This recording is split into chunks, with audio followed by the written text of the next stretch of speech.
drugs, or ideas, what you consume influences who you become. On the Mind and Matter podcast, we learn together from the best scientists and thinkers alive today about how your mind-body reacts to what you feed it. Before starting Mind and Matter, I spent 10 years in academia doing scientific research. I got a PhD in neuroscience where I focused on neuroendocrinology and the neurobiology of behavior, and before that, I specialized in molecular, developmental, and evolutionary genetics. I use my scientific background to help parse and translate the information that guests share on the podcast. In addition to the podcast, I write long-form written content inspired by the show where I integrate what I've learned across episodes. I also have a free weekly newsletter where I provide you with upcoming guests, share links, and provide commentary on scientific studies and research that I'm reading, and more. Visit mindandmatter.substack.com to find all of my content. You are about to listen to the full episode, but there will be 1 to 2 short ads immediately following this before the conversation. If you would like to hear ad-free episodes and get early access before they release more widely, become a paid subscriber at the Mind and Matter Substack at mindandmatter.substack.com. Becoming a paid subscriber is a way to directly support my efforts, allowing me to make more episodes and higher quality episodes, and also helping to free up my time so that I can spend more of it on doing research and synthesizing results from the podcast and from the literature so that I can do more things like writing on the Substack, putting more content into the newsletter, and getting these things out more frequently. So if you want to support the show and get ad-free episodes, go to mindandmatter.substack.com. Hey everyone,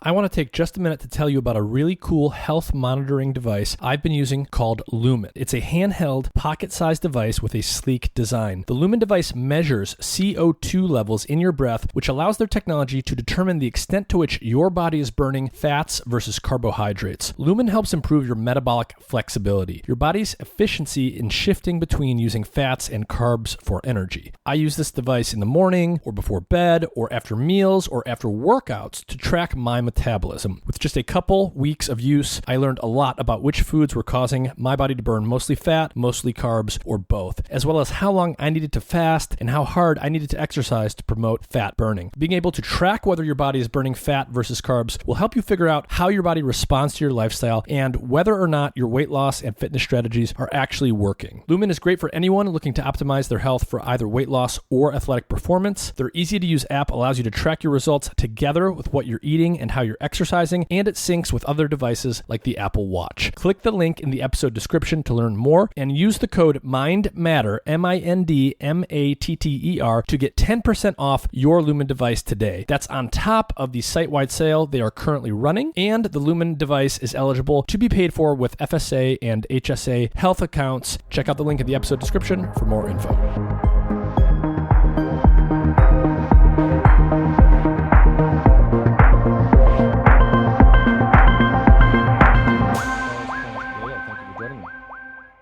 It's an absolute pleasure to speak to you, Nick. Thank you. Do you want to just start off by telling everyone a little bit about your academic background and what your training looks like as it informs the book that you're coming out with? Yeah, of course. So I mean, academically, so I started out, I was an historian as an undergraduate. I did postgraduate work then in anthropology and social anthropology. And then I did my PhD at Oxford. I was at Cambridge before that. I did my PhD at Oxford in medieval history. So I'm a medievalist, historian, anthropologist by training, but I'm also, I'm famous as or semi-famous, infamous, whatever you want to call it, as the raw egg nationalist, writing about health and fitness, in particular, politics, culture, the kind of intersection of all of these things. I mean, I've had a lifelong interest in health and fitness and sport. I was a sportsman as a child and teenager at school. And, I've kept myself in good shape ever since. So my background's actually pretty diverse, but then the book itself, actually, I think really is quite diverse, and it mixes a lot of different topics, and is quite different from a lot of the books on sort of masculinity that you'd find on the market today. No. The book is interesting. It came to me recently, and it's an interesting synthesis of science, hormone biology, diet, together with things like politics, philosophy, and so forth. So you cover a lot of ground here in 200 pages or so. One of the concepts you introduced early on I think is informed by your background in medieval history and languages. It's the concept of thymos, which comes, I believe, from the ancient Greeks. So, what is this Yes. concept, and what does it what did it mean to them, and what does it maybe mean for us today? So it's kind of, I mean, the ancient Greeks were very, very astute, I think, observers of human nature. And thymos is basically a kind of biological, psychological concept.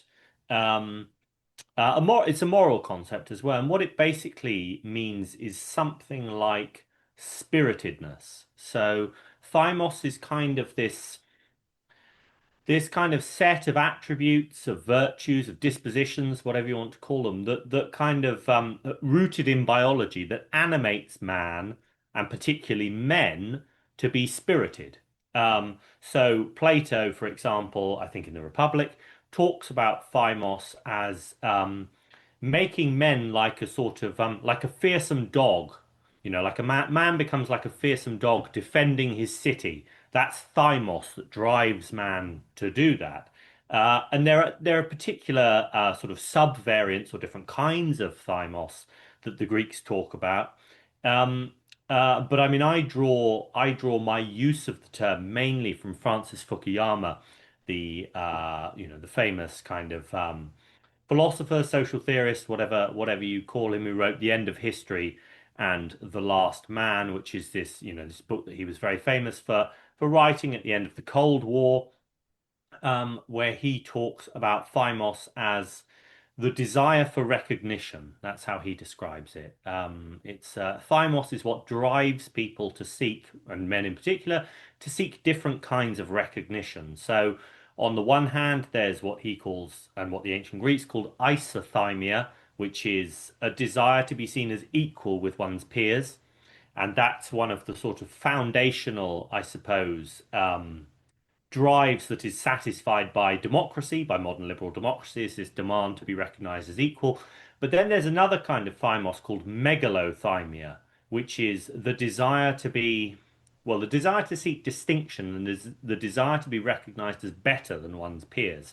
So that's slightly different. That's a different kind of desire for recognition, where rather than just wanting to have the same rights and to be recognized as equal with all your peers, you actually want to be recognized as better because you are, perhaps, because you're have greater physical capabilities, or because you have greater intellectual capabilities, or whatever, or both, or various different things. Yeah. So, I mean, thymos is this kind of yeah, it's like an animating set of drives and dispositions that push man to strive in particular ways. That's like a basic I suppose, kind of nutshell. That's thymos in a nutshell, Yeah, really. yeah, yeah. And so these are two different but related things, and I think we can all relate to this at an intuitive level. Mm, Everyone wants to be part of the group, part of the crew. We want to mm, belong. We don't want to be exiled or ostracized. Humans are very mm, sensitive to that.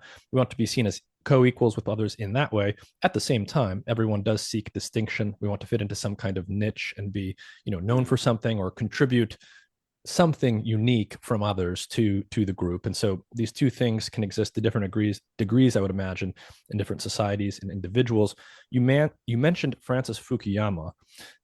Many listening to this podcast may not know who he is, but why don't you briefly state, because his work is sort of central to what your book Mm. is about. Who was Fukuyama, and what is this concept of the end of history that's attached to his name? Yeah, so Francis Fukuyama is a kind of political theorist, philosopher. He became very famous at the end of the Cold War. In 1989, he wrote an essay called The End of History, where he basically, I mean, he's like he was kind of informed by Hegel's notion of historical progress through kind of dialectical movement between opposing um, principles in society and history more broadly. But he wrote this essay called "The End of History." I can't remember which journal it was in, but it was in quite a big journal, and it kicked up a big fuss, where he basically said that the fall of the Soviet Union, the coming down of the Berlin Wall, was the end of history with a capital H. Now, his argument has been much sort of parodied and misunderstood.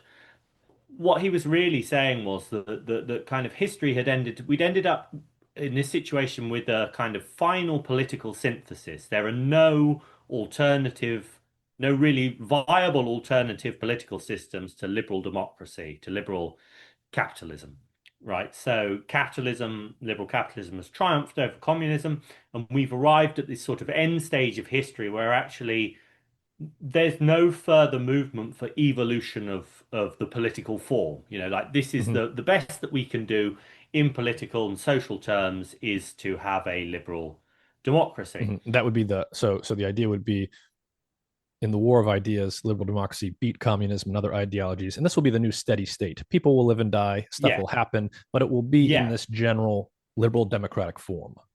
right, exactly. Yeah. So he's not saying like time has stopped or Hmm. anything like that. He's just saying, look, like, you know, human societies follow this path, and they end up at liberal democracy in the end. That's the kind of triumphant system, and we can't go beyond that. So he wrote that as an essay in '89, and then he turned that into a book in I think '90 or '91, The End of History and the Last Man, and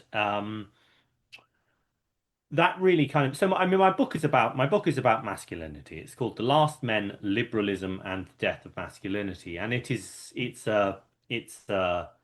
an entry in this sort of broader literature about the decline of masculinity. So you have all sorts of different people like Jordan Peterson, Richard Reeves, who wrote a book called Of Boys and Men. It's quite a big topic now. What's happened to masculinity?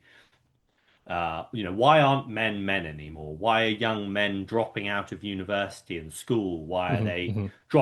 why are they dropping out of society more broadly? Yeah, Why aren't men dating? Why aren't men sort of pursuing women anymore? All sorts of, all of these sort of related kind of yeah. trends that all suggest that actually, there is this kind of fundamental crisis for men in the modern Western Yeah, world. yeah. There's many And different takes on this, of course, and many, mm, but it's clear, right? There's something major happening. Men and women are yeah, behaving differently than they once did in many different ways. Men in particular seem to mm, be dropping out in various ways that we can mm, talk about that we'll probably get to, and yeah. you just have you have your particular take on this, which even though we're starting out the discussion on the philosophy and theory side Mm. here, it actually is rooted in biology and hormones. Yes, yes. So, I mean, what I'm trying to do really is I'm drawing together quite a lot of different threads. So we've got this philosophical account of modernity from an historical account of modernity from Fukuyama, where he talks about um, the triumph of liberal democracy, but he frames it in terms of thymos. So he talks about, and this is the part of the book actually that gets lost, is that although people remember the end of history stuff, the stuff that they can parody very easily, where they say, "Oh, Francis Fukuyama, he was that guy who thought that history came to an end when the Berlin Wall came down." Um, but the full title of the book is actually The End of History and the Last Man, and the final quarter of the book is about this last man. Now, who is the last man? The last man is this creature first described by Nietzsche. Hmm. He is the kind of he's like a kind of degenerated man who only kind of sort of emerges in modernity with the death of God, with the triumph of industrial capitalism. You get this kind of person who is like not really good for anything other than consuming, Hmm. basically. He's like a shadow of what a man really ought to be. He's like has no high aspirations, no goals, doesn't Yeah, believe yeah, in anything, just consumes products that are yeah. created for him by other people. Yeah, it's Um, striking. uh, It's striking. Nietzsche was writing about that, well over a century ago, and mm, yet we can immediately call to mind, the mm. 25-year-old in his mother's basement who just plays video games. Yeah, exactly. And also, you've got other people as well at the time writing about very similar things. Dostoevsky, for example, Hmm. if you read Notes from the Underground or Notes from Underground, I mean that's like the first incel novel. It's an incredible first person kind of account of this kind of crepuscular existence, basement dwelling kind of existence, really, driven by resentment and a kind of lack of identification with any kind of real morality or values or anything like that, totally unmoored, directionless, resentful, spiteful, all this kind of stuff. But yeah, so I mean, so Francis Fukuyama is presented as a triumphalist, right? He's presented as the kind of hubristic, most or almost like the most kind of hubristic representative of liberal democracy, and he's the great champion of liberal democracy. He thinks it's amazing. Well, actually, no. He actually presents the victory of liberal democracy as a kind of hollow victory, where he says, look, like we've ended up with this political form that's triumphed over all of the others, but actually it can't satisfy many of man's most fundamental needs, wants, and desires. So this is where thymos comes in. So with liberal democracy, you can satisfy man's isothymia, which is the desire to be recognized as equal. So we all participate in liberal democracy as equals. But what it can't satisfy, which previous political systems could, is megalothymia, is this desire for something more, the desire to be better, the desire to really to strive to be better than others, to assert yourself, and not just be part of the herd. Um, so that's the kind of philosophical background that or the framework that I'm trying to fit my account of, let's say, the crisis of masculinity into. But what I do from there is I say, well, actually, look, if you look at thymos, and in particular behaviors associated with megalothymia, that's actually, it's testosterone, basically. Thymos, I think, in many respects, is a proxy, is a kind of philosophical, psychological, biological proxy for talking about testosterone and the kinds of behaviors that testosterone uh, makes men prone to, makes Mm-hmm. the things it makes men do. And so what I'm really trying to do, I suppose, is to say that actually, the crisis of masculinity, this kind of decline in masculine behavior, is a biological crisis. It's a crisis of thymos and it's a crisis of testosterone in particular. And that's a very different emphasis, I think, from a lot of the literature. Now, I'm not saying that all of it is testosterone, and in fact, what I'm saying is that actually, you know, there are environmental issues and there are all sorts of issues on the biological level, but there's also an issue with the political system itself, as described by Fukuyama, which is that actually it only allows a particular narrow vision of thymotic behavior, Mm-hmm. basically. So, you can be equal, but you can't be better. And actually, testosterone is associated with behaviors that make us competitive, that make us strive, that make us want to assert ourselves over others. And so there's this whole dimension of masculine behavior and of masculine striving and wanting that just can't be satisfied, I think, within liberal democracy. So it's like my fundamental emphasis is biological, but it's also political, it's also historical, it's also philosophical. Mm-hmm. Which I think is what makes it very different from other kind of entries in the kind of crisis of masculinity sort of literature. Yeah, and one of the things that's lurking here that I want to bring out for people is something Mm. it's axiomatic in the West, at least that's where I'm speaking from. So that's a perspective I can speak about. It's something that we take for granted, which is dualism. People Yes. tend to think that the realm of the mind and the realm of the body are two separate things, Mm. two separate substances, however you want to put it. The spirit world and the physical world are separate, and that's been around for a long time. And many people just sort of Mm. implicitly act and believe as if this type of thing is true. Your spirit or Yes. your mind, your consciousness is separate from your body. But the perspective you take here and emphasize is that no, these things they're all integrated as one, that the mind body is one unit, and you can't have a deterioration of mind or spiritedness or social tendencies without having something going on the biological side. How do you sort of think about the dualistic nature of people's Mm. thinking in the West generally, and where does that actually come from? Yeah, that's a very good question. I think that's a pretty that's a very good really summation of what I'm trying to get at. Um, so I mean the source of the mind body dualism, where does it come from? Well, I mean fairly recently in the sort of beginning of the modern period, we have someone like Descartes, the René Descartes, the French philosopher, who famously uh, entered into this sort of radical skepticism in order to find the basis of knowledge and of belief and of certainty about the world, the cogito ergo sum. I think, therefore I am, right? And so he, after doing this sort of radical thought experiment about, what can I be, what is the basis of knowledge, he came to the conclusion that it was just the certainty that you are a thinking thing, basically.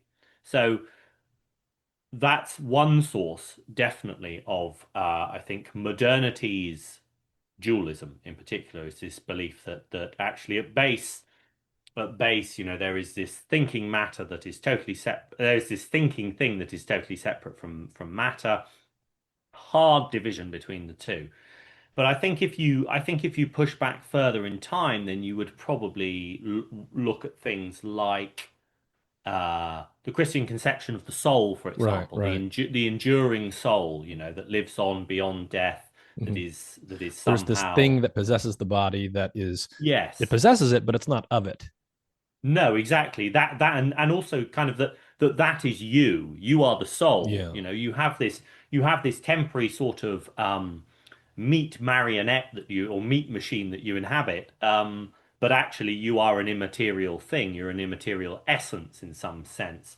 So I think really we're pushing back thousands of years, really. I mean, I think this is a deep tendency in Western thought, Western philosophy, Western theology, religion. But when we get back to the ancients, when we get back to the ancient Greeks and the ancient Romans, we start to see a different conception, I think, of the relationship between mind and body. So you have this very, very famous dictum, mens sana in corpore sano, healthy mind in a healthy body. It's a sense that you are an integrated whole. The two, whatever the two things are, and maybe you could say there's even a division back then. Nevertheless, there's a sense that they are integrated, perhaps in a way that we have over time forgotten. And people do, I think, today behave as if you can be a healthy person if you mentally, if you have an unhealthy lifestyle. We don't tend, when we look at, I think, mental diseases, for example, and mental instability, depression, all these kinds of things, we tend not to look at the body, perhaps, Hmm. in a Hmm. way that the ancients would. It would have been, I think, very obvious to an ancient person that, somebody sitting around all day eating junk, not moving, is overweight, is probably going to be mentally unhappy as well. But actually, for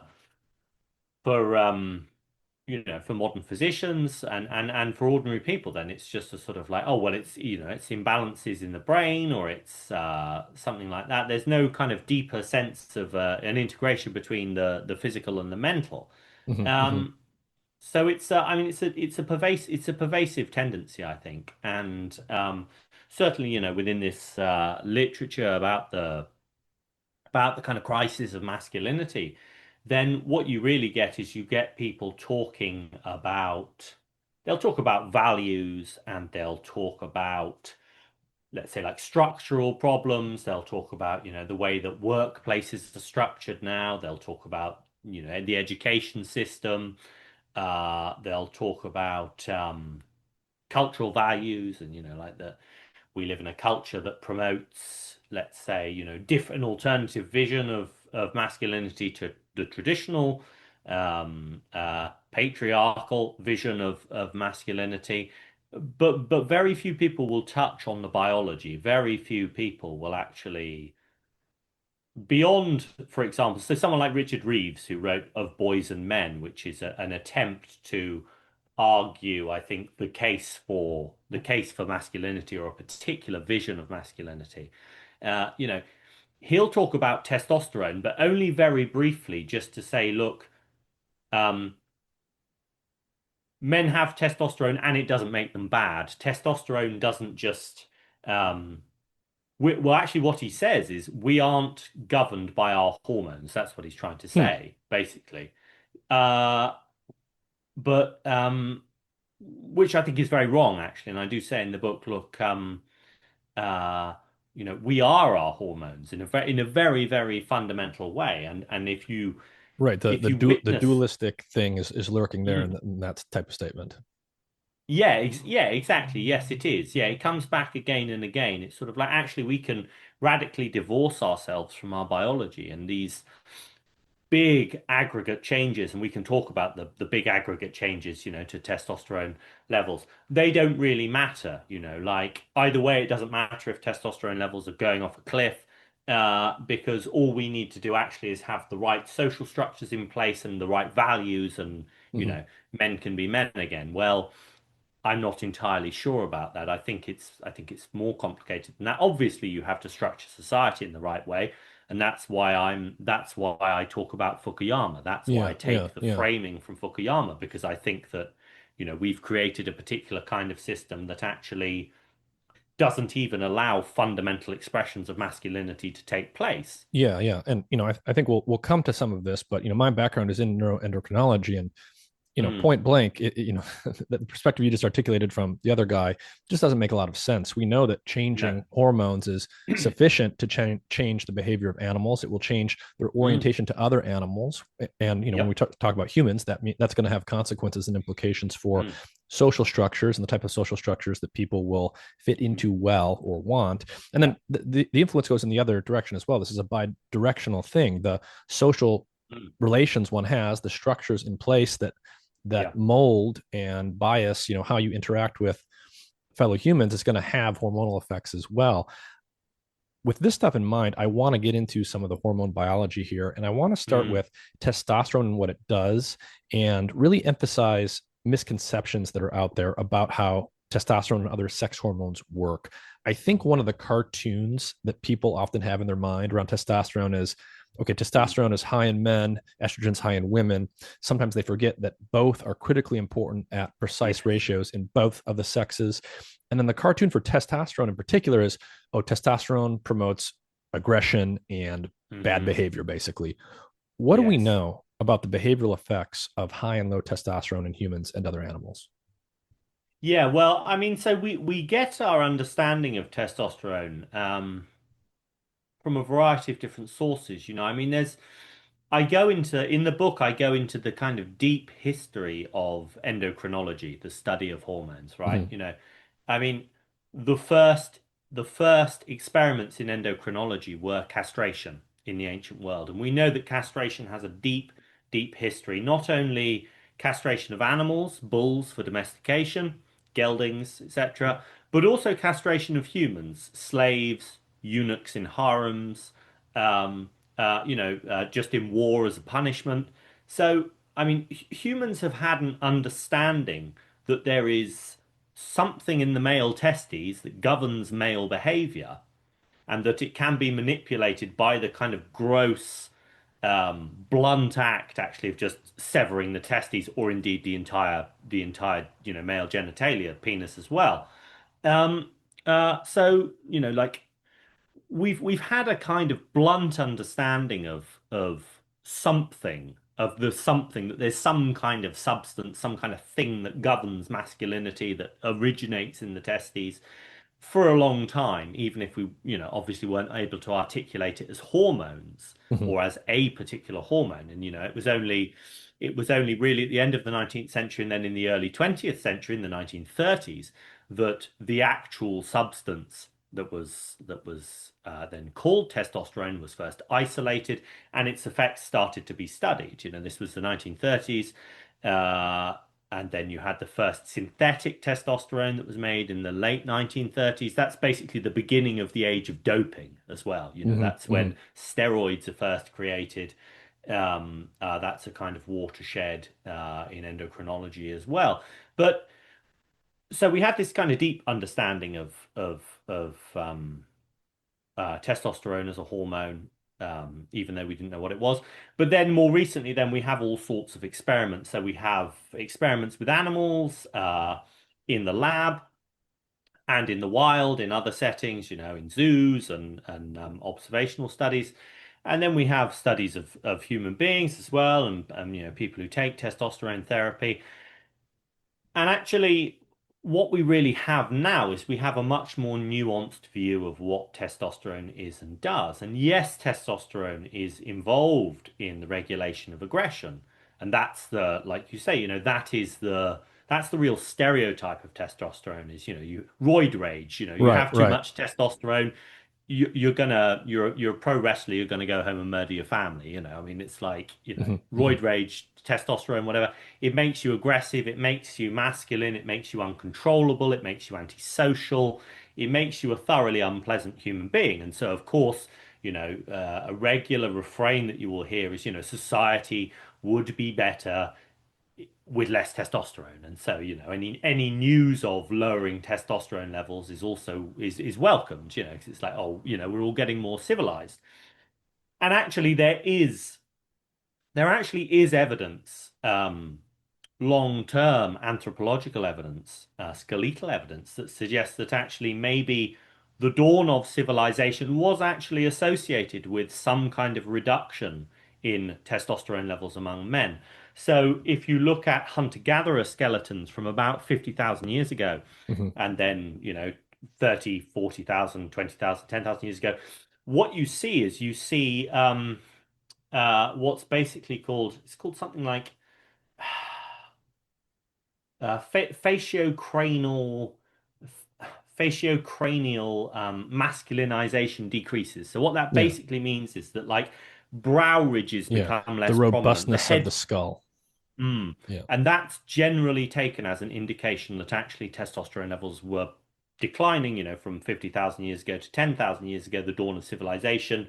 And paleo archaeologists and anthropologists hypothesize, well, maybe this was associated with the move from smaller bands of hunter-gatherers to more complex, larger agricultural societies, where actually cooperation and intimacy, larger numbers of people living together, requires, let's say, like greater cooperation and so less testosterone. Now, I mean, that's the hypothetical. That is a hypothetical. I mean, we don't, it's one of these just so stories that we Right, can right. Yeah. we can tell about human evolution. But actually, if you look at experimental evidence and other stuff, you see that actually testosterone is involved in all sorts of behaviors. It's involved in what we might call antisocial behaviors, maybe if we wanted to, but also pro-social behaviors. Hmm. So, I mean, I spend quite a lot of time in the book actually saying, look, like this is a there are a series of myths that we need to dispel, and one of them is that just testosterone is about aggression. And actually, you look at a study of gerbils, for example, and you find that administering testosterone to male gerbils in particular situations, will make them behave in different ways. So it will either make them be more attentive to female gerbils and to look after them, or it will make them more aggressive to to like a gerbil that's been inserted into the gerbil nest or Yeah. An whatever, as an unfamiliar gerbil. outsider. Yeah, so it's kind of like it actually in many respects appears to be like a kind of context dependent Right, right. hormone, and depending on in-group, out-group situation, it can elicit different kinds of behaviors in animals. But one of the most important ways, actually, I think that you can look at testosterone and its effects, particularly in humans today, is to look at what happens to men who have a diagnosis of low testosterone. Hmm. And so an important part of the book is I actually talk about low testosterone, the symptoms of low testosterone. What does having low testosterone do to a man? Well, basically, it makes him totally useless. I mean, if you have like chronically low testosterone, if you have a low testosterone diagnosis, you will be anxious, depressed, without motivation, without libido. You'll probably put on weight. You might develop man boobs, gynecomastia. You might lose your hair. You might, all sorts of really awful things happen. And there are sub forums on Reddit, low testosterone sub forums, full of these kind of agonizing testimonials about actually what it's like to be a man with low testosterone. And I draw quite heavily on them in the book, basically to make the case that, look, I mean, uh, testosterone is what makes men men. And yes, men need estrogen, and yes, women need testosterone, but it's specific ratios, and men need much more Right, testosterone than right, right. estrogen, and women need much more estrogen than Yeah. testosterone. One of the things I Um, wanted to emphasize here is, the cartoon of testosterone is more testosterone is going to basically mean more aggression and antisocial behavior. yes. But as you said, as with anything else we could talk about in biology, everything is context dependent. The Mm, testosterone levels will modulate behavior, including aggressive mm, and social behaviors. mm, But the way it does that, the direction it does that is going to be highly dependent on social context, on the mm, conspecifics or fellow animals that are around mm. the animal in question. And importantly, I want to emphasize for people that you can actually increase aggressive behaviors by boosting estrogen. We know that's true in Yes. animals. You can stimulate Yeah. estrogen receptor neurons in the hypothalamus, and this will literally Mm, make mice attack other mice. It's probably involved in the transition to motherhood mm. in females, right? Think of the concept of Yeah. the mama grizzly becoming more aggressive. But also, Mm, you have some interesting stuff you include in one part of the book yeah. around increasing the aggression in primates by changing their Mm, diet to estrogenize yeah. them, basically. Yes, yeah. So that's a funny one. So basically, there was this great study that was done in 2004 of male macaques. And what they did was they fed them. So they were observing them in their troops, in their social groups, and they gave them a diet that was high in soy isoflavones. And soy isoflavones are the estrogenic compounds that you find, natural estrogenic compounds that you find in soy products. And what they discovered was that actually doing this basically made the mice into kind of like passive aggressive incel monkeys, basically, is maybe the kind of best way to describe it. It made the monkeys, the male monkeys, simultaneously more withdrawn from the troop. So they kind of, Mhm, like became mhm. incels. They sort of withdrew from the troop and didn't engage in social interactions as much, but it also made them more aggressive. So in the instances where they did interact with other macaques in the troop, they were bitchy and attacked them, and it Yeah, was yeah. so. So they were I mean, more this is a very irritable and less assertive, mm, basically. They didn't go and yes, interact with the group willingly, mm, but when they had to interact with someone, yeah, they were basically more aggressive. yeah. And so I mean, this is the complete opposite, really, of the testosterone as aggression hormone thesis. You can give male monkeys um, these soy compounds that by the way are in all of these sort of processed soy foods that people eat today. They're in, these soy milk and all this kind of stuff because modern soy products aren't fermented. And this is the difference Right. between modern soy products and the consumption of soy historically, is that soy was consumed in small amounts in places like Japan, and it was always fermented Hmm. because ferment. I mean, not that they knew that what they were doing was Right, right. But it deactivating the soy turns out compounds. that pre-digestion Mm, basically gets rid of the yes, estrogen-like compounds. yeah. And so actually, pretty much the only demographic that ever consumed unfermented soy were monks who were looking to, like Buddhist monks, who were looking to basically lower their libido levels and be in better control of their desires. Oh, wow. Yeah, that's actually true. That's actually true. Wow. So, So they would intentionally eat um, certain diets to basically mm, try and reach nirvana faster. yeah, I mean, a vegetarian diet does that anyway, and that's something that I talk about in the book too. But yeah, this estrogen thing, is interesting, and it really does kind of, I think, in a funny way and in an engaging way, actually cut to the heart of this kind of testosterone myth.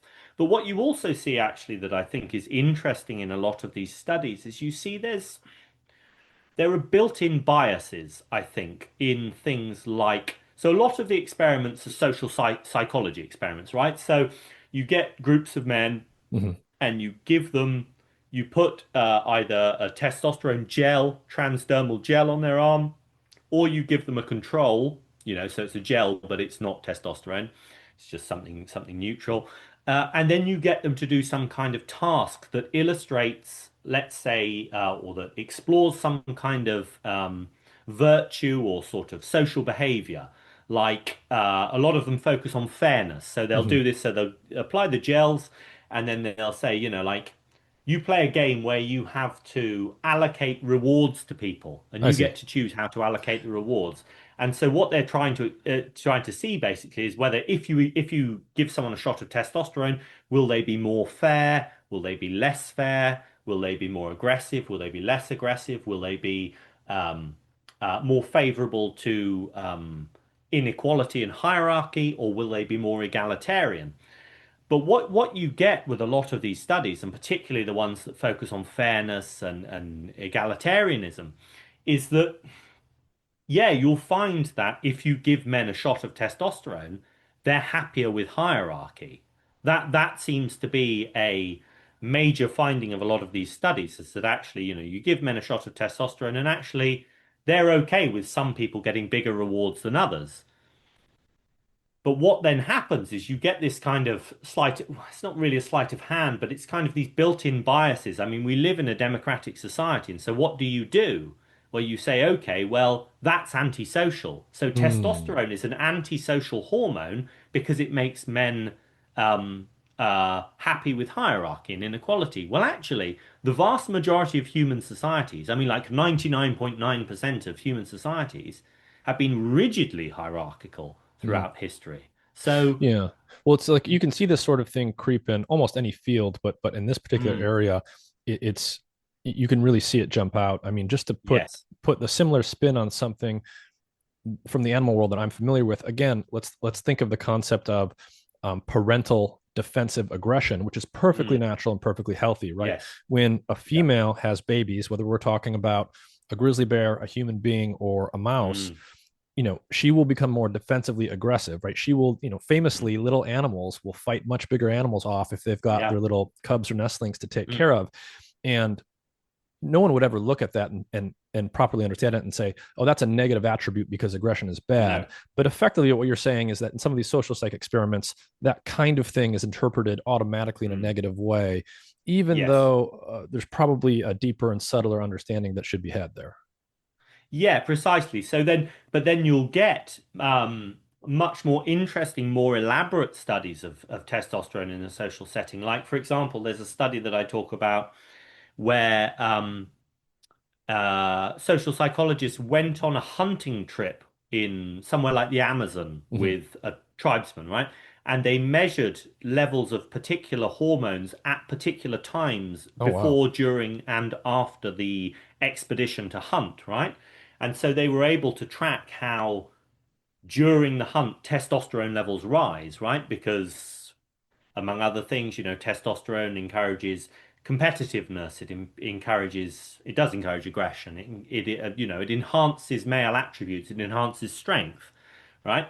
But then actually what happens is you have other um, hormones, oxytocin, which is called the love hormone generally for its kind of role in social bonding. When a mother gives birth to a child, her body is flooded with oxytocin, and that really kind of cements the bond between mother and Yeah. child, Yeah. right? It Coincidentally, changes the that's another brain. hormone where, yeah, that is everything you just said is true about oxytocin, but it also modulates things like this in group, out group distinction. And while it Mm, does promote things like bonding with the mm. baby, it can promote this kind of defensive aggressiveness and modulate those sorts of Yeah. things in terms of how you behave towards others as well. So all of these hormones are, they Mm. can't be caricatured as just the aggression hormone, the love No, hormone, and so forth.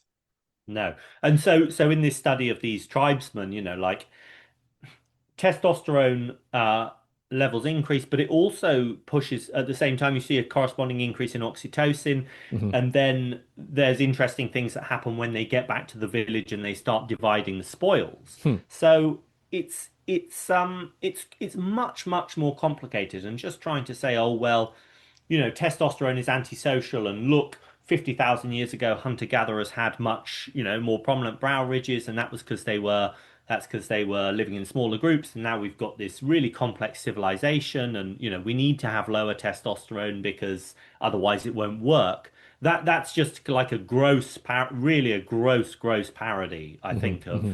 of how we should think about testosterone and its relationship to civilization, its relationship to society, and to sort of man's interaction with his fellow man.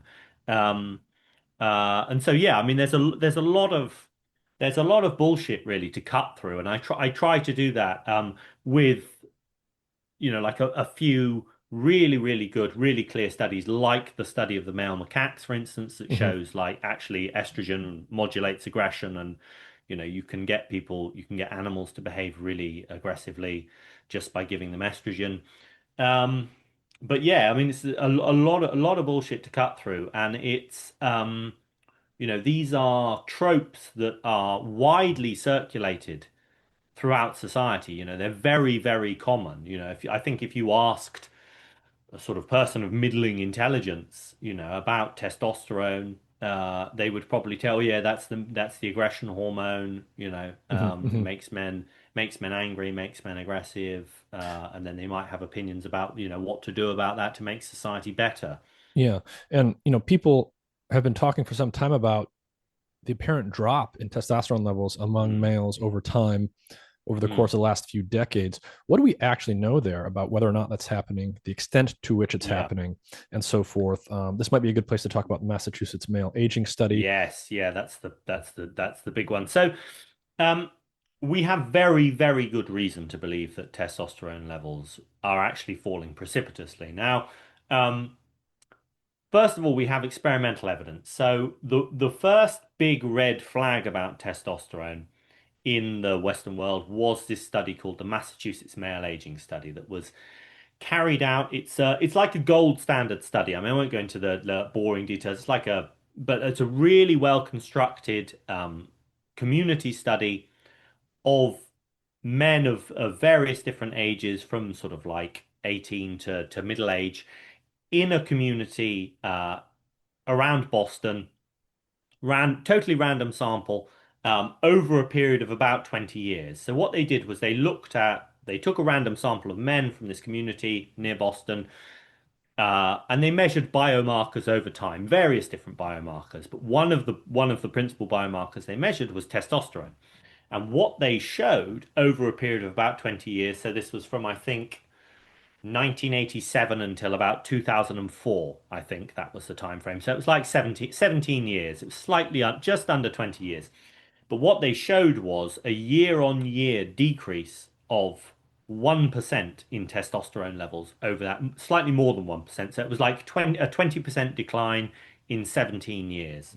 So every year, 1%, 1%, 1%, and so on. And, you know, you extrapolate that over a longer period, if that continues, I mean, I mean, it's a bigger, one-fifth in less than a generation is a big decrease. And what they showed as well was not just that it was decreasing within the generations, but between them as well.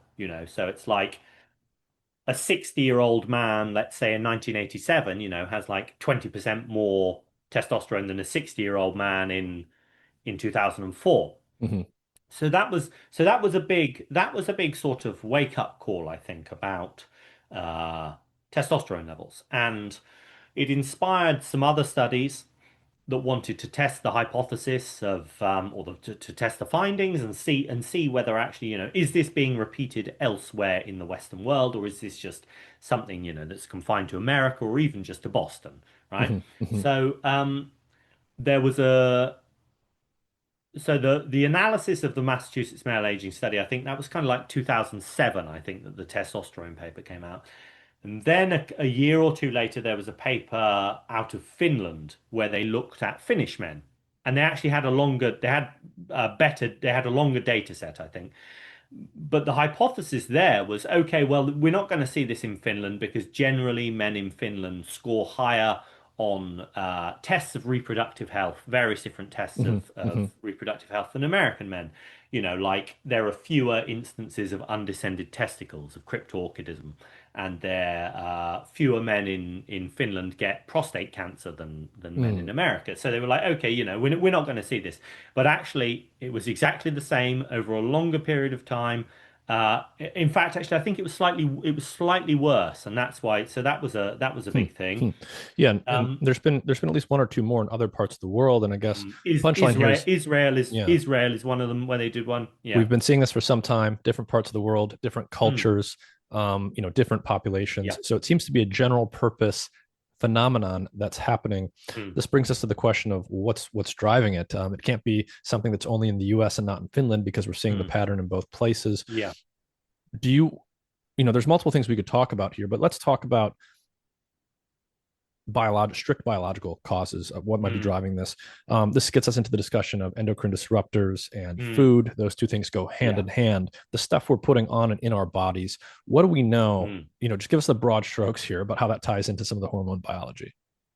So I suppose actually one thing I want to say about those studies is that there are various subtleties to measuring testosterone, right? Hmm. And your testosterone levels as a man and testosterone levels as a woman will fluctuate over time, Yes. not only during a day, but during a month and actually even during a year. So, we've seen studies that show seasonal variations according to levels of sunlight Right. in male testosterone levels. So, one of the principal criticisms of these studies uh, by people who want to try and say, well, okay, I actually know this isn't happening, is you haven't controlled for all of the variables in testosterone variation. So, can you be certain that that even within the Massachusetts male aging study, that over that period of 20 years, the values are comparable because you were taking testosterone levels readings at exactly the same time, Right. Right. and or in the same way. And there are all sorts of small things that can lead to quite significant variations in testosterone. So if you get like 4 or 5 days of bad sleep, Right. your testosterone levels can fall 15-20%.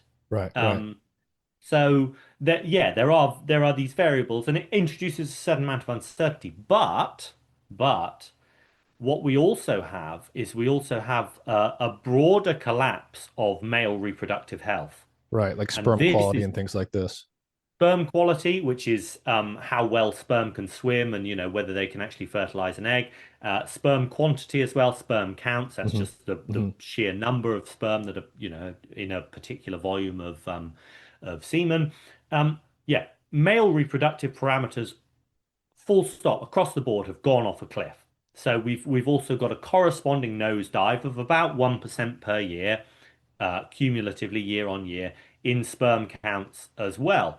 And so um, it's incumbent on the critics to explain why, if men's testicles aren't functioning properly, if men's testicles are breaking down at such an alarming rate and not doing what they should be, why that wouldn't also lead to a testosterone decline as well. Right. And I think obviously it would. And so I think that whatever uncertainties there might be about some of the measurement methods, and whether you're getting like the strictest possible, Right. Did you uh, measure it in the winter early on in the study, in the summer later, and so forth? yeah, Yeah. yeah. And did you make sure that they'd all had a good night's sleep and all this kind of Right. Right. stuff? Right. And But the but point is, no, all of these measures of male reproductive health are going in the same direction, which is down. And, yes, the big Massachusetts time. study, for example, barring some of the potential criticisms there, it's quite a drastic drop from the beginning of the study to the Mm, end. So a yes. number of confounders would have to line up in the right way to explain Mm, that. And yeah. also, we can just sort of look around and also not forget to use our common sense here. Mm. Yeah, well, exactly. I mean, so I'll get back to the endocrine disruptors in a second, but um, uh, I talk about this phenomenon of the hikikomori in Japan, right, which is extreme social recluses. Hmm. Now, this is a huge thing in Japan, right? Millions of men essentially are checking out of society and becoming recluses. They're basically just staying in their bedrooms all day, playing computer games and eating fast food, right? And Hmm. it's such a bad phenomenon that it has a name, hikikomori, and the Japanese government talks about it. And um, there was a study that showed that, and I talk about this in the book, that these hikikomori, these extreme social recluses, uh, are more likely to have low testosterone, right? So there is a correlation between social withdrawal in among Japanese men and testosterone levels.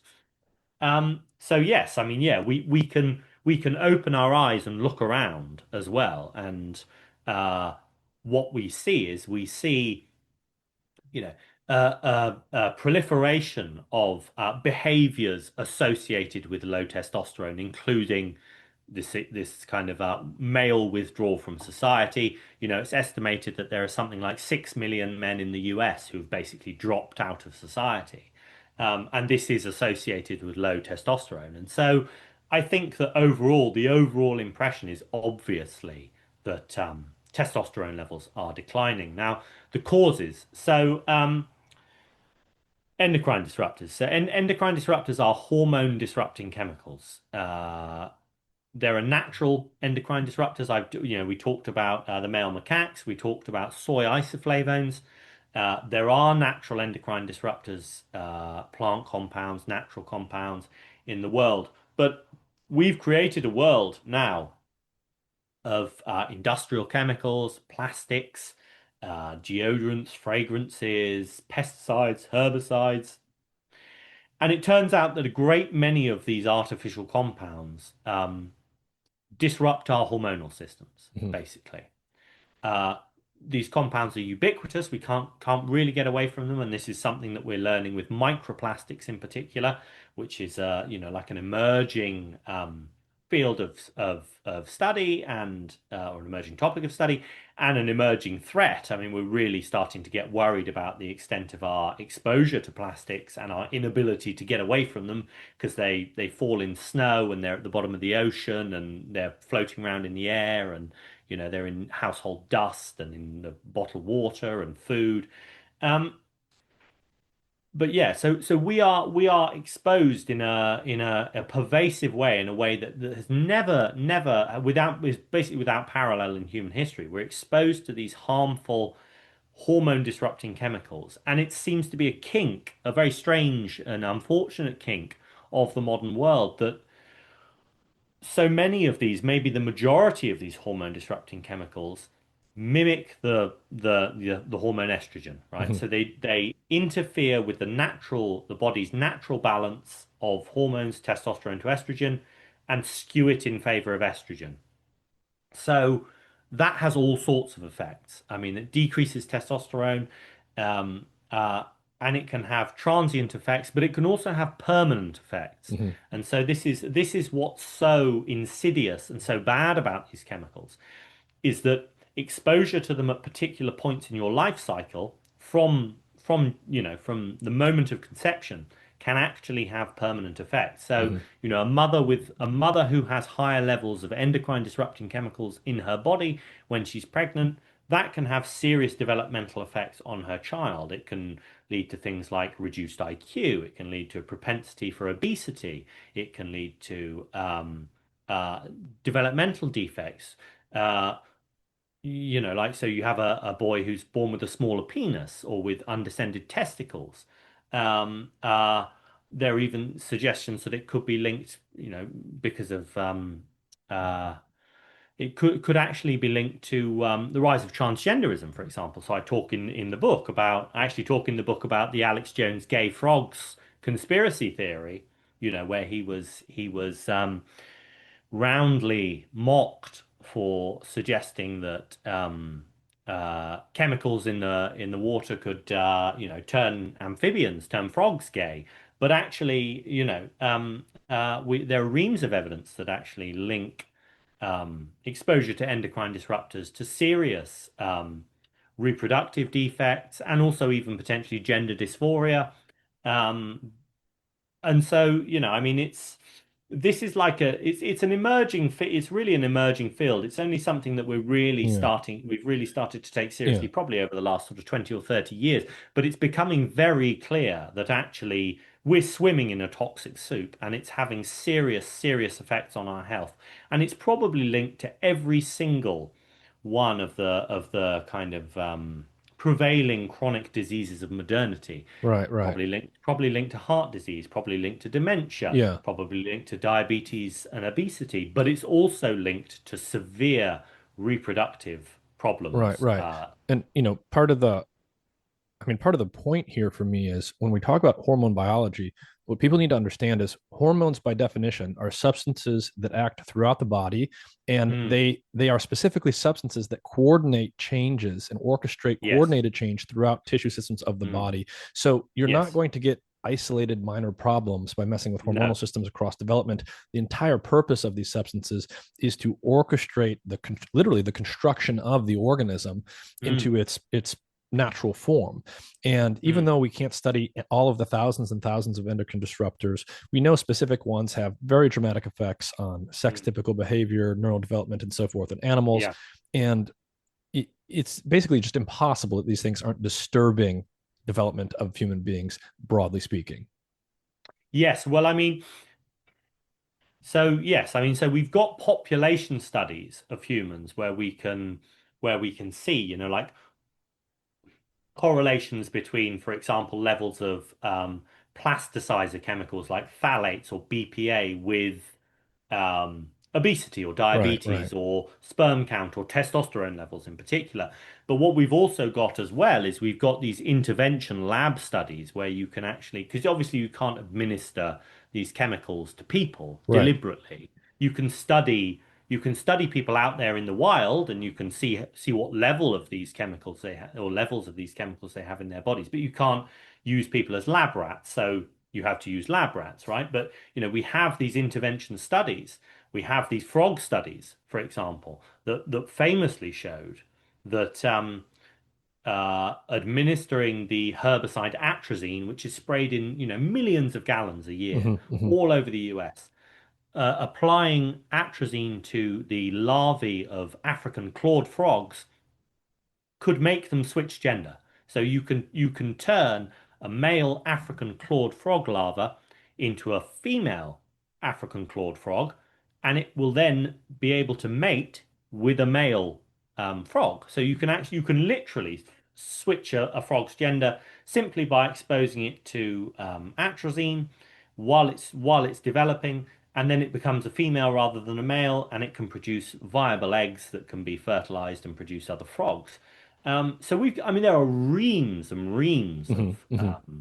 studies on this. I mean, there are thousands and thousands and thousands. I mean, it's established beyond any credible doubt that these chemicals uh, in intervention studies have tremendously harmful effects on animals, and in these epidemiological population studies, that exposure to them is correlated with basically every single kind of chronic disease Right, you could right, right. imagine.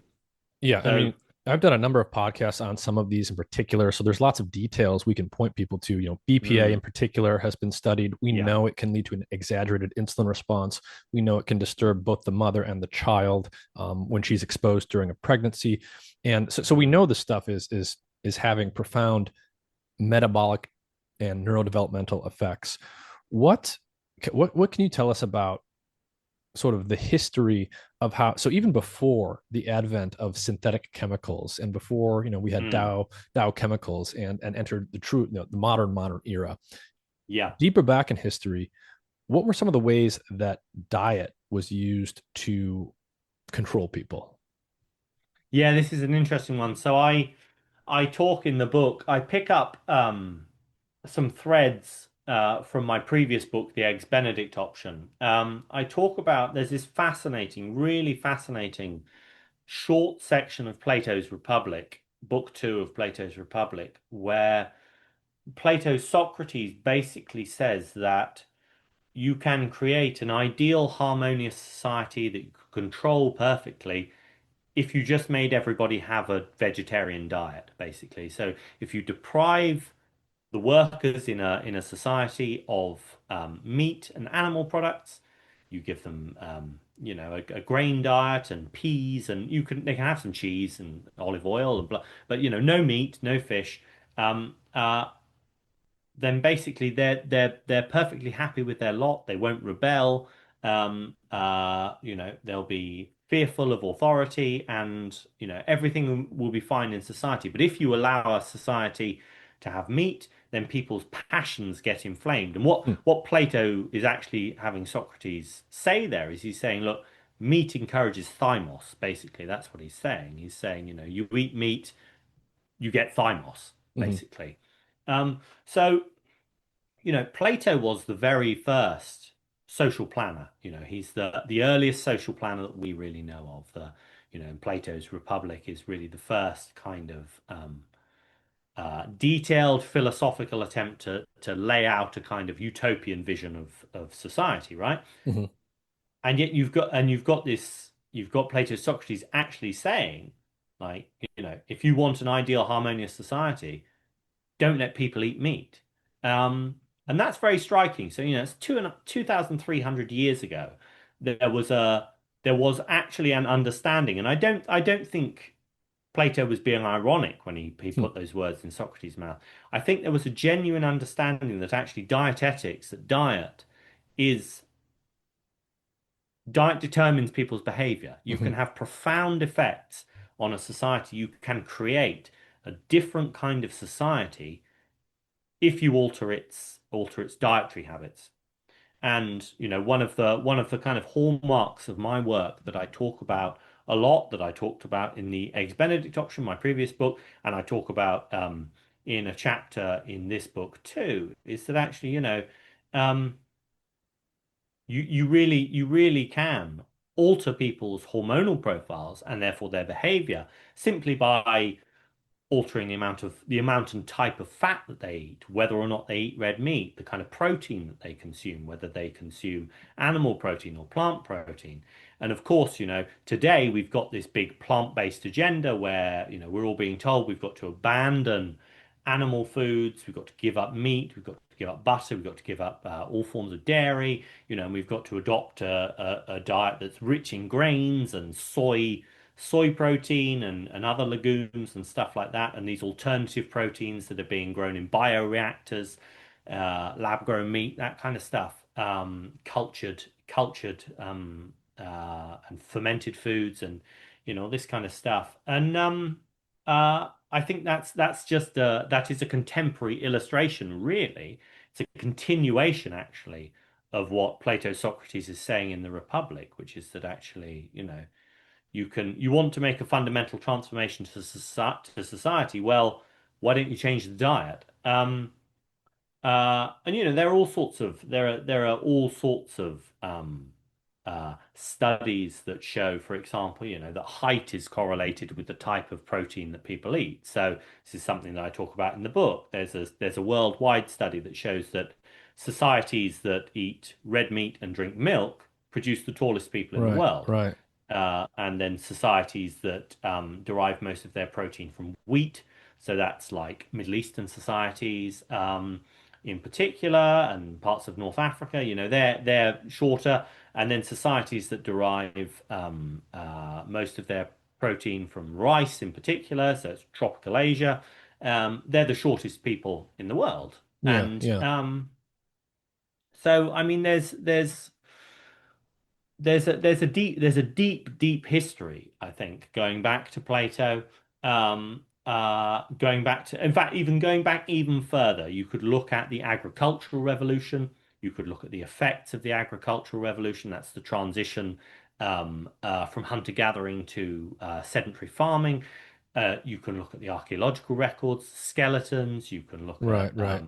at the skeletal Yeah. record, It and was you can it was see that striking when I first actually. learned that, when Hmm, sedentary agricultural societies first developed, there were immediate changes in the skeletal yes. morphology and the general Hmm, health that we saw that those people have. yeah. And in general, they got smaller and sicker.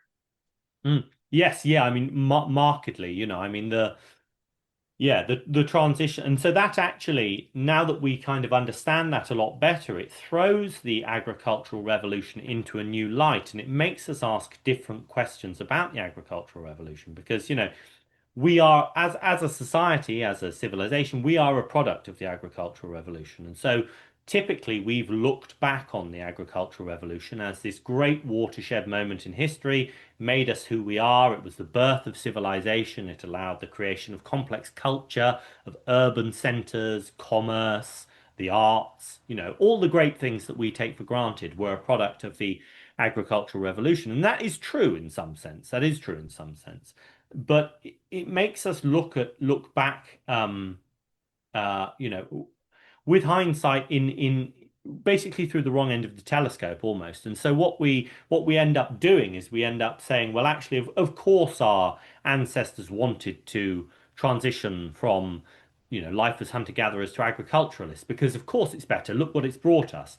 But actually, if you look at the skeletal record, if you look at various forms of other evidence, it looks like life in early agricultural settlements was hell, and people were much, much worse off in a number of different ways. They were less free, and they were less healthy. Hmm. And so then you have to ask, well, actually, so what Why did was they it do that, it? why did they do it? Yeah. And the answer actually looks like, well, maybe they were coerced in Right. various different ways. Maybe there was a confluence of various different things that all happened at once. So there's climactic data, for instance, that suggests that perhaps the kind of wild game and animals that hunter-gatherers were hunting became less numerous. And maybe they were overhunted as well. But then you also have other evidence that suggests that maybe, like what you have is actually you have basically outside populations enslaving groups of hunter-gatherers and making them become agriculturalists. So there's abundant evidence that, the first agricultural settlements were built basically on unfree labor, slavery in particular, and that actually, the first forms of warfare between the early agricultural cities, the great cities of Mesopotamia, Ur and Uruk and Lagash and all these other communities, what they actually were was slaving raids. So Mm. these cities, They were when they went fighting to over war, people to use for slaves to yeah, do the farming.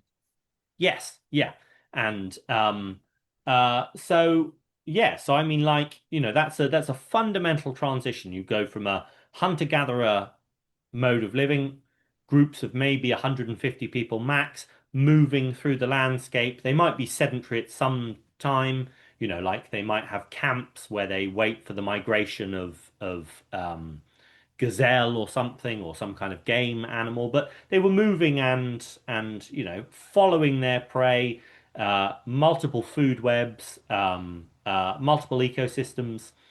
And then you have a transition to fixed field farming, to a much narrower diet, to a reliance in particular on grains, on Hmm. cultivated, domesticated grains, small number of foodstuffs, and some domesticated animals. But that was a fundamental transition, and it had fundamental social and biological effects as well. So there's some very interesting stuff, very interesting research being done now into ancient DNA. And what they're doing is they're looking at the skeletons of the first farmers, the first people who lived in these agricultural settlements, and they can extract their genetic data, from the bones, and they're looking for particular genetic adaptations to uh, life as a farmer, Hmm. and comparing them to hunter-gatherer skeletons and seeing, like, what are the genetic differences. And what they're finding is that there are the kind of changes that we might expect. So there are changes, for example, to carbohydrate metabolism. Yes. So you'll find the early farmers have these, they might produce more amylase in their mouths, let's say, or something like that, or in their gut, or both, to help them digest the carbohydrate, because they're eating a much more carbohydrate heavy diet. But then you're also seeing as well what's interesting, and I mean, this is research that only just, it's really cutting edge, it's Yeah. only Yeah. really just starting to be done. But you're also seeing that there are behavioral changes as well, or there are genetic changes that indicate behavioral changes. So there was a paper called something like Genomics of Stone Age Eurasia or something, Hmm. huge paper. Yeah. And just in passing, it mentioned the fact that early agriculturalists appear to have possessed genes that are related to behaviors associated with anxiety, for Yes. example. Yeah. And that might have something to do with let's say, like the increased levels of conscientiousness that are necessary Mm, to live yeah, in a yeah, much larger scale civilization than before. So, right, you know, you go from living in a group of 100 people to living in a city like Ur, which has a population of 50,000. I mean, right. that's an It's a enormous, very different enormous psychosocial change. environment in addition to a different food environment.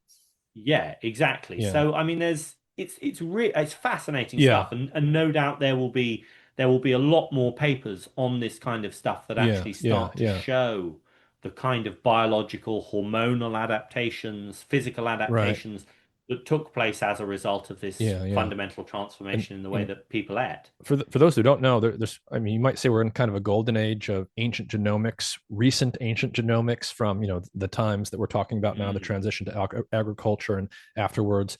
I've had people like S.K. Villerslev on to talk about Oh, metabolic nice. adaptations and things like that. Mm. Fascinating stuff. David Reich from Harvard. There's lots of studies out Yeah. there, and I think the key thing here is when humans transitioned to agriculture and then things kept going from there, it wasn't just that our carbohydrate and our seed oil metabolism genes changed. There are Mm. many, many genetic changes that were positively selected, meaning they had a survival advantage. Clearly, they Yeah. had to do with everything from brain development and social behavior to, Mm. hardcore metabolism and Mm. basically everything. In the time we have left, Charles, I want to ask you to sort of tie some things together here for us. So Mm. we've got this, what we'll just call toxic environment, that's having clear hormonal and Mm. biological effects, both from the diet per se and the toxins and things we're exposed to in the Yeah. food, in the water, and all the rest. Mm. We've also got, right, psychosocial changes that have happened in Mm. concert, which are giving rise to all these phenomena that you talked about, Mm. the Japanese recluses, the incel phenomenon here. We've got, clear decreases in virtually every marker of reproductive health that you can Mm. imagine. Your focus is on men, but you also say that, all of this stuff is obviously impacting women as well. In just a Mm. couple minutes, can you talk a little bit about female birth control and the effects that's had? Because people often don't Mm. appreciate that it's having very strong Mm. effects beyond what it's meant to affect. Yeah, it is. I mean, the birth control thing is, again, it's a live issue and it's a hot issue and it's one that people are scared to talk about, actually. It's and I mean, if you go on TikTok or whatever, then you'll see these sort of videos where girls say, "Look what happened to me when I went on birth control. Look how much weight I put on. Look how awful I looked." Um, and that's become quite a trend. But actually, there's been a lot of pushback against that in the media. So, that's branded as a kind of toxic kind of health influencers trying to brainwash girls not to go on hormonal contraceptives. But there are like we've said already, like you interfere in people's hormonal systems, you have fundamental effects on their entire bodies, right? Mm-hmm. I mean, you have hormone receptors on basically every cell in your body, testosterone, estrogen, right? So you don't just have localized effects. Taking a synthetic estrogen as a contraceptive or synthetic female hormone isn't just going to have an effect on your womb. It's going to have effects throughout the body as a woman. So one of the studies, there's a very interesting study that I talk about in the book, which is a recent study that showed that girls and women who go on hormonal contraceptive experience thinning of a particular part of the brain called the what's it called? The prefrontal I think it was the ventromedial prefrontal cortex. ventromedial prefrontal cortex. That's it. Yeah. And so they did MRI scans basically, and they showed that, yeah, if you go on the hormonal contraceptive, it thins the ventromedial prefrontal cortex. Well, what does the ventromedial prefrontal cortex do? It's involved in fear regulation and emotional processing. It's involved in executive control, related to emotions. Uh, and what happens as well, what they also showed, I think, if I remember correctly, is that if you go on hormonal contraception as a teenage girl, as so many girls do now, and they go on it not only, not to get pregnant, but also actually because for acne control, it's a matter of course. Millions of girls get put on hormonal contraceptives as a matter of course. But what happens is if you stay on them past a certain age, you can come off and the thinning that's taken place in the brain never goes away. Yeah. But what they showed is that actually, if you go on hormonal contraceptives, I think past the age of, let's say, like 25, Yeah. you can come off them and the Yeah. brain will that Yeah. region will regain its Yeah. mass. It Yeah. will be the And this same is size as it should yeah. be. This is to me this is very unsurprising, and this is a common thing that Mm. you see in biology. If you expose someone to such an intervention at a critical stage of development in a sensitive Yes. period, whether it's early childhood Mm. development or in Mm. utero, or even the pregnancy of a woman, the woman herself goes into a kind of reopened Yes. sensitive period. Things can get locked into place and become permanent. Mm. Whereas if you wait until those Mm. sensitive periods are over or Mm. finish developing, then things can be reversible. So look, so tens of millions of women, I mean, I like hundreds of millions of women worldwide are on hormonal contraceptives and they're thinning their brains. They're actually thinning this critical region that's involved with emotional processing and fear regulation and executive control. Surely we would expect there to be aggregate social effects as a result, right? But what happens? Well, actually, in the paper itself, the researchers say, oh, no, look, this is worrying, sure, but let's not jump to any conclusions about the potential social effects. Let's not get to worrying about, whether actually this we might be creating a society of women perhaps who display aberrant behaviors. Maybe, like I mean, that's an obvious route to explore then, is like how do women who have a thin or a thinned or thinner ventromedial prefrontal cortex, how do they behave? Like, I mean, I would anticipate not only that they would behave different in a social setting, Yeah. they would behave different sexually, probably. They Mm-hmm. might have different Yeah. sexual choices, and that they might even behave differently politically. Like we're talking executive function. I mean, emotional Right. regulation is that's not peripheral. That's That's I mean, in centrally many ways, that's important. what this part of the brain does. I mean, the reason our Yeah. prefrontal cortexes are famously enlarged in humans, a lot of it is tied up with Mm. the types of social cognition we need to live Yeah. in social groups as we do. Yeah. So look, I mean, I would say, look, like, yeah, we got to do some research on this, and actually, maybe we've got to caution certainly teenage girls against taking hormonal contraception like this because this is really worrying. But it's a live issue, it's a very live issue because it touches on, well, the hormonal contraceptive was a fundament is was a decisive intervention in endocrinology in the 20th century, and it is associated with women's liberation, right? It is a central plank of women's liberation that they should have total control over their reproductive system. Otherwise, they're enslaved to men and, they're enslaved by the patriarchy, whatever. So this is a very, very emotive issue, like Yeah. telling women whether or not they should take the Mm, hormonal contraceptive, yeah. depriving them of their Yeah. reproductive But it's freedom. I think it's important just to recognize like we can be Mm, totally agnostic about what's good, what's bad, what we should or shouldn't do. This is a hormone therapy. I mean, we're disrupting mm, the hormone system on yeah, purpose for its birth yes. control effect, but to Mm, to think it's very very naive to think that it's not going to have other effects as well, and we should at least be yeah. mindful of that. Yeah, well, and this is the thing. I mean, this is what these TikTok videos are about of girls saying, look how fat I've got. It's they're saying, look, I thought I was taking this contraceptive pill and that would all be great and that I would just, I wouldn't get pregnant and I could just live my life and be happy, not worrying about being pregnant. But actually, it ruined my life. It ruined my health and it ruined my happiness. And nobody told me. Mm-hmm. And so, yeah, I mean, that I think is the real crime is that actually it's being treated like it's just oh, it's just a pill and you take it and everything's fine and you don't get pregnant. No, it's a decisive intervention in your body's hormonal balance, Mm-hmm. and I mean, it can have devastating effects Yeah. and effects that we don't even understand yet because actually we haven't prioritized um, investigating them because we're so drunk on this sort of language of personal freedom and personal liberation that we don't actually care to investigate it enough, and also because there are huge profits. I mean, hormonal contraceptives are worth enormous amounts of money to pharmaceutical companies. So then you've also got another vested interest, not only the sort of philosophical feminist vested interest, but also the just the sheer profit motive. Like there's huge money in this. So but yeah, I mean, I think that there's a very good uh there's a very good book. I think it's called something like This is what your brain is like on the pill. I think that's what the book's called. That's about, yeah, I think it's This is what your brain is like on the pill. And it's about all of the side effects of Hmm.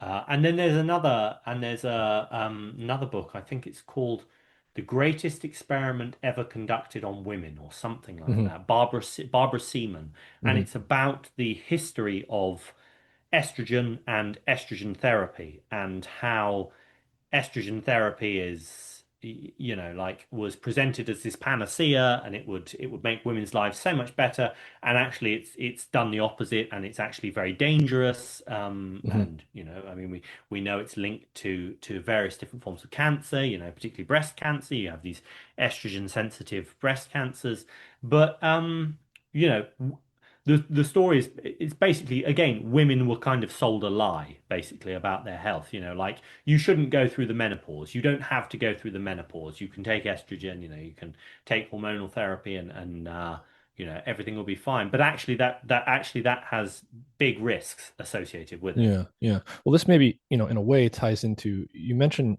at one point William James, this famous psychologist from the Mm, early 1900s. He had this notion of humanity being at war with nature. Can you talk about mm. that and maybe try and connect it to Fukuyama's thesis and just sort of your general take on that to tie things together here? So the final chapter is or it's like the epilogue of the book, uh is just about what can we do about, so I've set out this, I've used Fukuyama as a framework, right? And I've said, like, we've created this political system actually that doesn't have satisfying outlets for thymos. So what can we do? What can we do about that? Like, we can solve these biological problems in some sense. We can clean the environment up. We can get rid of the endocrine disruptors. We can stop people eating processed food. We can get them working out. Um, and that will obviously improve, male health, and it will make men more masculine. But what then can you do about the fact that actually, we live in a society that actually in many ways is fundamentally opposed to basic masculine tendencies and basic masculine desires? Um, so I talk about this essay by William James. I think it's from about 1910. It's called The Moral Equivalent of War. And William James, who was the brother of Henry James, the famous novelist, says, I'm a socialist. I believe in progress with a capital P. I believe in the fraternity of man. I don't like war. I think wars are hugely destructive, and in the modern age, they're only getting more destructive to the point where actually, we could kill ourselves, all of us. But nevertheless, he says, war is the source of a great many virtues, a great many things that actually are useful to society. Courage, the ability to subordinate oneself to a greater purpose, the ability to work within a team towards a common goal. Like he says, the origin of so many of the things that are not only created civilization, but are also necessary even now, even in an advanced society, to its maintenance, um, uh, have their origin in war. And so, what happens if we outlaw war? What do we do? How do we ensure that even if men aren't at each other's throats, killing one another for their nations, how can we still get people to develop courage and all of these other virtues and patriotism? And so he comes up with this idea of, well, okay, we don't go to war with one another, we don't have wars between nations, but what we do actually is we have this grand struggle against nature where we say, okay, we're going to go to war with nature, we're going to master and tame nature, and we're going to send off young men, to kind of get involved in industry and in progress and get them to, build railways and do all these kind of great endeavors to further human civilization and develop these virtues that are so necessary, for civilization to function. Um, and I mean, I think that is the kind of that's the kind of question that I mean, the book ends basically with an open question. I'm like, okay, well, what do we do? Okay, we can solve these biological problems, but what do we do? Do we have to have some great purpose, like William James suggests, in order actually to be fully masculine? If we want something more than just to be consumers, because Mhm. that's basically what the last man is. The last man is just a consumer. He's just someone who is happy being a sort of democratic man. You watch your Netflix, you have DoorDash, you work an office job. Life Yeah, is you pretty just flat buy and stuff, but you don't go out and distinguish yourself. yes, yeah, exactly. Well, what happens then for those of us who actually do want to distinguish ourselves? What do we do? Can we actually do that within a democratic system? And it's not, it's a disquieting thought, and I mentioned the William James essay because clearly it's bothered people before. This isn't a question that I've just hit upon. This is actually, I think, a question that is fundamental is sort of has fundamentally occupied philosophical minds like William James, and Nietzsche and others. What do we do? And Fukuyama too. It's like, okay, we've triumphed, we've created this incredibly complex, advanced Yeah. civilization. What's next? And if the answer is nothing, Yeah. what then? Yeah, exactly. I couldn't have put it better than that. Hmm. Any final thoughts you want to leave us with, Charles, or anything you want to reiterate from the discussion? I would just one thing I would like to reiterate again, if I haven't made clear, is that I'm not just saying that it's all about testosterone. I'm not just saying that testosterone is the only thing that matters here.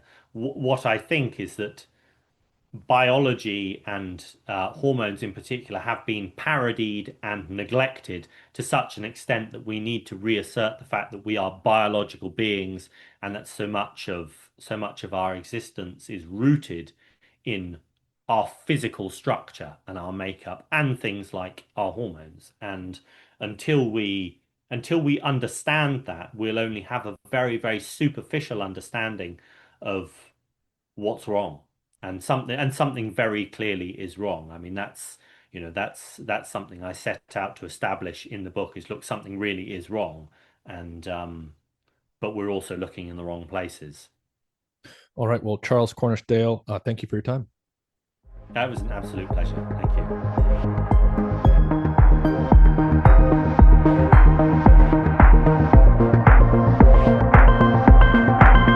Visit mindandmatter.substack.com to find all of my content. If you like to read like I do, then you should check out the ReadWise app. It's totally free to download, and if you go through the link in the episode description or on my support page, you can get a free 60-day trial for zero cost. ReadWise is a really cool app that allows you to import digital highlights from over 30 different platforms such as Kindle, iBooks, PDFs, and more. It makes it really easy for you to review and find and share excerpts and quotes from whatever it is that you're reading, whether it's PDFs of scientific papers or books that you're reading on your Kindle. And you can even save and use highlights from physical books. I read a lot of physical books before bed, for example, or when I'm traveling. And the ReadWise app actually integrates with the camera on your phone so that you can take a photo of a page that you're reading, highlight a specific chunk of text from that page, and export it to the app so that you can reference it or find it or share it later. They even allow you to export really cool looking graphics of some of the highlights that you have in the books or the papers you're reading so that you can share them in an engaging way. So check out the ReadWise app today if you are a reader and you like to reference and organize what you read. Go through the link in the episode description or on my support page or in my free weekly newsletter at mindandmatter.substack.com and try the ReadWise app 60 days free today.